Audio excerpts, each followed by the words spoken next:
All right, so this is a quick review of the Peer Deck add-on, which I'm in love with. I just created some slides for the current lesson that I'm on. You make it in Google Slides, and then you're gonna come to where it says extensions. Sorry, so let me make this full screen. You're gonna go extensions, then you're gonna search for add-ons. I've already uploaded the add-on so I could make it, so I've gone ahead and made it. Once you come up, the add-on is this part right here. So these are your regular Google Slides that maybe you use to present to the class, and this is your add-on. This is your Peer Deck add-on. So for your Peer Deck add-on, there are a couple of things that you can do. So the way I'm using it is it basically becomes an interactive lesson that I'm teaching. So here's my activating activity, the background noise that I need them to know. So what is x plus x? What's the difference between addition and subtraction when it comes to variables? And then when you want to ask them a question, you just choose what you want. So here I said students will write their response. So I clicked on text. So I clicked on text so that they can answer these two. All right. And the next slide, you have to do this, but I'm going to actually be absent. So I'm going to use this to teach them the lesson while I'm not there. The next slide is the answer. And then we go into what we're going to be dealing with in that day. And I just used each one of these. So this one is a drag one, so I made it draggable. I'm going to drag it. We're going to look at this in action. This one is they're dragging again.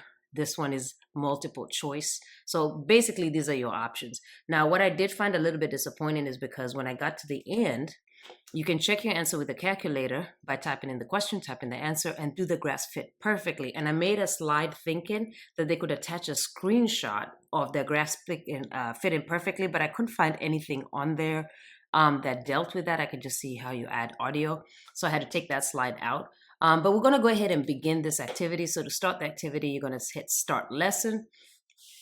You do have two options. You can do student paste or instructor paste. I'm going to do instructor's paste so that you can see what the teacher sees and also what the student sees. So on the student side, after you launch the lesson and project this to your student, they're going to go ahead and join by saying join pd.com, put in the code.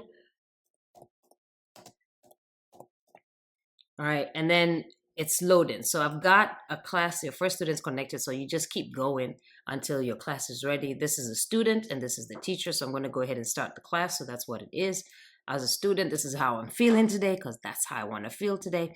On the bottom, so this is what took me like a very long time to figure out.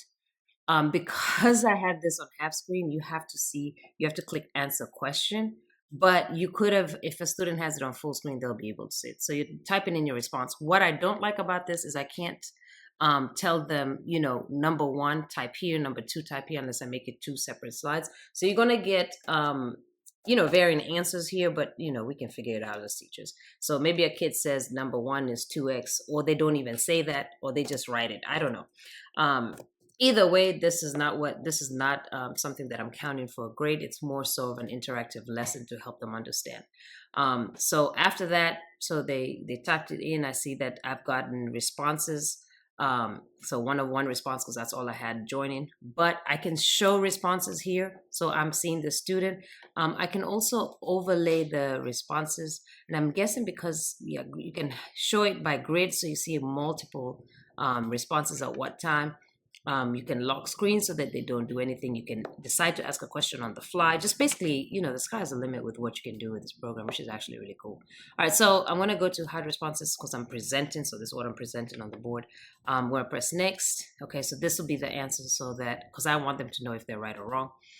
Today we're going to learn this, blah, blah, blah. Here's a dragging part of the activity. So this is what it looks like from the kids' side of things. So they're just going to drag it to the side. So again, I'm just using this to kind of introduce how to multiply polynomials. And again, I'm seeing the response live. All right. So that's the dragging option. That's what it looks like. That's another dragging. I'm just going to skip it a little bit. All right. This one. Oh, I already passed one. Okay. This one is a multiple choice one. So let's go ahead and look at this one. What it looks like. Students choose an option. Where is the multiple choice part? Or answer question, I guess. Okay, so boom, the answer is that.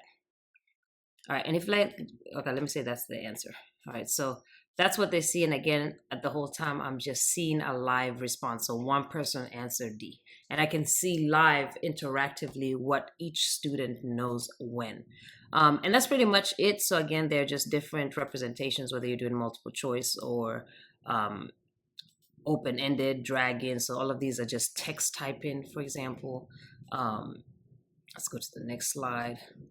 Yeah, so here the students just typing in the answer. So whatever they think it is, they're just going to type it in. And again, I'm just seeing that information live. So I really like this. That's a quick review of Peer Deck. Thank you for watching. All right, so the next add-on that I'm going to review is, I don't know if I'm pronouncing this right, is Flubaru, maybe Flubaru. All right, this one works on taking your Google Forms and grading it. So whenever you make a Google Form assignment, such as this one, so this is a fake assignment that's been created, it does have an Excel submission saved automatically to your Google Drive. So let's say it looks like this. So all submissions are automatically inserted into the destination spreadsheet just like this. And now, since I have all the submissions that people have taken from my Google form, I will add the Fubari add-on. So you're going to go to this add-on right here and search for Fubari and add it on so that it's going to grade them. So it's fantastic for grading. So in step one, it's going to say, please select the grading option for each of the questions in the assignments.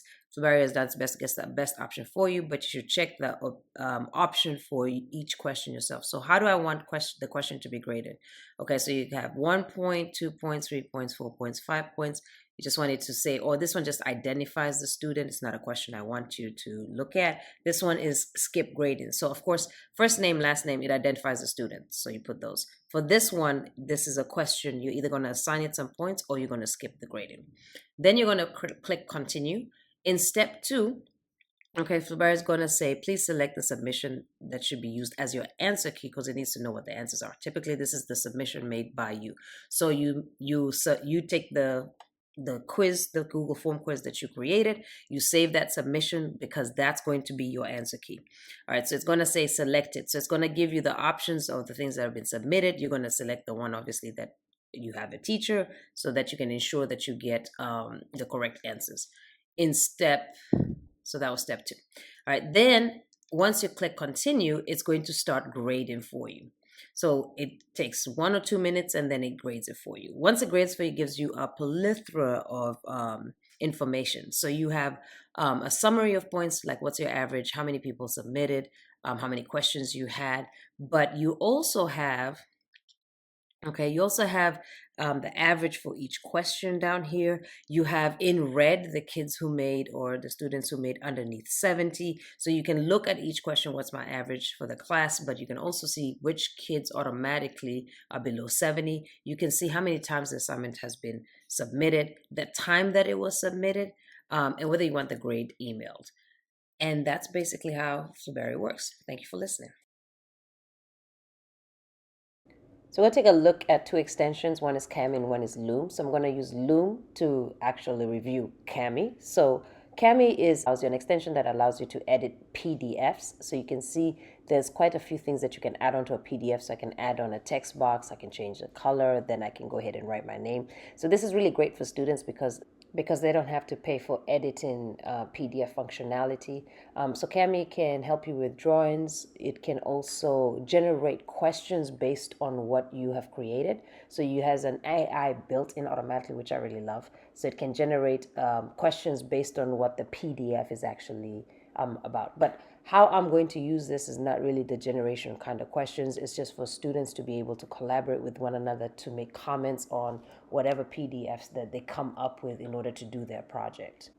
So even though I used the Loom extension to record what I was doing in Cami, I wanted to show you what Loom actually looks like. So once you download the extension, here are the options that you have. You can record on full screen. You can choose to have the camera on where you're showing your face, your audio on where they can actually hear you, or you can choose to have that off and just record. Now, the great thing about Loom is it's quick, it's free, and it's easily accessible from anywhere as long as you can have Google available to you. So this is great. The only drawback that I found with this is that I was just recording it without a voice, and I was going to do a voiceover later, but then when I came back to it, I couldn't do a voiceover. The most that I could do was trim off the piece and then re-record whatever it is that I wanted to say. And I don't usually do that, so I'm not used to that. But in order for the kids to do their project, this would work perfectly. All they would need to do is just record little bits and sections of them, and it allows you to put it together. And the great thing about this in terms of storage is just a link. So you're sharing the link with your peers, and they can easily see the recording that you made. So all in all, a very great extension that I'm definitely going to use in my classroom. Thank you for watching.